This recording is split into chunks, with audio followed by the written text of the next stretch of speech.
Yeah, so Arsenal missing a huge chance to go 7 points clear at the top. The cushion to City is reduced to just 4, having played a game more as well. So here's a look at what both teams have got coming up, meeting each other at the Etihad on April 26th for the most highly anticipated match of the year. You do not want to miss that one.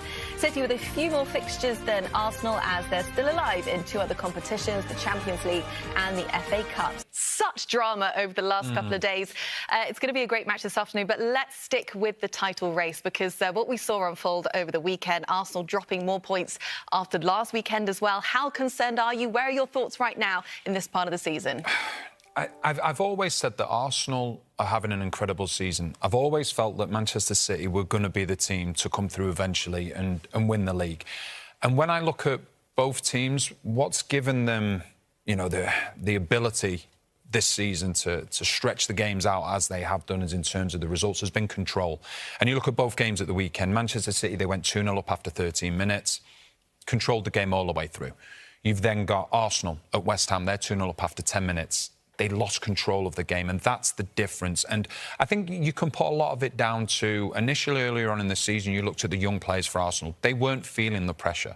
They were enjoying it. The outside noise wasn't getting to them. They weren't believing what they were reading, what they were listening to, and what they were seeing. But now I just believe they're starting to feel that pressure a little bit. And the last 2 games to go 2-0 up and looking really comfortable in both games to end up drawing both of them 2-2, I think that has been a huge blow for them, and I fully expect Manchester City now to come through. Pressure is a very powerful emotion, Robbie Earle. I'll pick the point up from Danny. I thought, and I've seen a lot of Arsenal this season, Anna, in 31 Premier League games played. It's the first time I thought they felt City's breath on the back of their neck. It was the first time they've looked under pressure. And it was really interesting. You think of the last 10 or 15 minutes in that game, it was West Ham who were energised, who were going forward, and almost felt like Arsenal were out on their feet. They were jaded. That's a mental exhaustion as well as physical. Yeah, it was West Ham who played on a Thursday night in Europe, and Arsenal had a free week to train and be ready for that game. So it tells you that it's starting to show. It's the effect of winning a title. Our buddy Lee Dixon, who's won 4, has said there's some time in this running when it will hit you. I thought that was the moment it hit Arsenal yesterday. And Danny's right, at 2-0 up, Danny will tell you as a pro, when you're 2-0 up, you kind of can feel like you're in charge of the game. They got 2-0 up and didn't know what to do, and they had no purpose to the play. And the most impressive performance, apart from the first 10 minutes for Arsenal, for me yesterday, was Mikel Arteta in his interview after the game. I thought he was honest, I thought he was direct, I thought he was understanding of the situation. And if I'm an Arsenal fan, it would give me a little bit of hope that we might not be out of it yet. This guy still might be able to pull this around. And they've got a huge week between now and Friday when they play Southampton. They've got to be ready to make sure they put on a show. Yeah, Mikel Arteta, he's got a big job on his hands now to protect his players away from all the noise and all the concern and all the negativity that could be surrounding Arsenal and their chances for the title. But at this point in the season, Danny, depth is crucial. Huge. And I know that's something that concerns you when it comes to Arsenal. Yeah, it doesn't. And obviously, if we just take a look at this, you know, you've got your first one, players with 25-plus starts this season. Manchester City, they've got such strength in depth that they can rotate their team. Then you look at the defensive side of things. Arsenal, we know how key Saliba and Gabriel are. Obviously, Saliba, he's missing out at the moment. It's affected him. And then starting 11 changes. That's incredible. The amount of times that Manchester City have that strength in depth where they can go, OK, I can take out one of my star players and I can bring another player in, and it's not going to affect him. Whereas with Arteta, I look at his starting 11. His starting 11 is a match for any other team in the Premier League. But when you then have to make adjustments, then I think it becomes a little bit more difficult. And I think we've seen that over the last couple of weeks.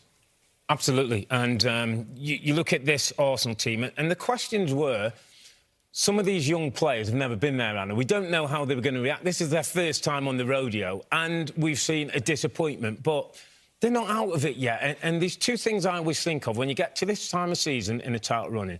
The 2 most important things are points, which Arsenal, you would say, have got them a moment. But who's got the power, the momentum? Who's got the feel of it's ours?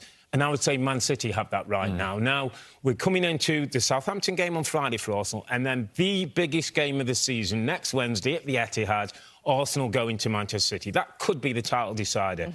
If Arsenal can go there and certainly not get beat, but even go and win the game, not only do they get the points, they grab the power back. And that could be so important for Mikel Arteta and this young group of players who there'll be doubt. Between now and Friday's game, there will be doubt in that mind. They win on Friday, they can somehow win at the Etihad, they get the points, they get the power, and they're still in the title race. Because that's it as well. I mean, City have been so dominant in the Premier League for so long now. To even just have Arsenal contending, I mean, they've been league leaders for a while now, but to have them contending, how refreshing is it for the fans, for the Premier League, just to kind of mix it up a little bit? It makes it a lot more exciting. Yeah, it's amazing to see, because I didn't expect it at the start of the season. But I think I just want to go back to the strength in depth as well, you know, because that, for me, is a huge factor. You look at the weekend, and I had to write it down because I couldn't believe it. Before 75 minutes, Manchester City had taken off Stones, Haaland, Rodri, De Bruyne and Grealish, all before 75 minutes. Now, the equivalent for that for Arsenal is Arsenal being able to take off Gabriel, Jesus, Partey, Odegaard, Saka. It's just not possible. And that, for me, gives Manchester City such an edge, because they have numerous match winners on the bench. And when they want to rest match winners, they can take them off when the job's done, and they can give a bit more freshness. And I think that's also a big part of it. So how do Arsenal compensate for that then? Well, Arsenal have to be themselves. They have to lock themselves away. They have to stay in their own isolation. They have to believe in what they've done for 31 games. They've been outstanding. And they're still in it. They still have a chance. It's still in their hands. They go to the Etihad and can still be top of the table as long as they don't get beat by Manchester City. They can't afford to let it get in their head. They have to allow their football to do the talking for them.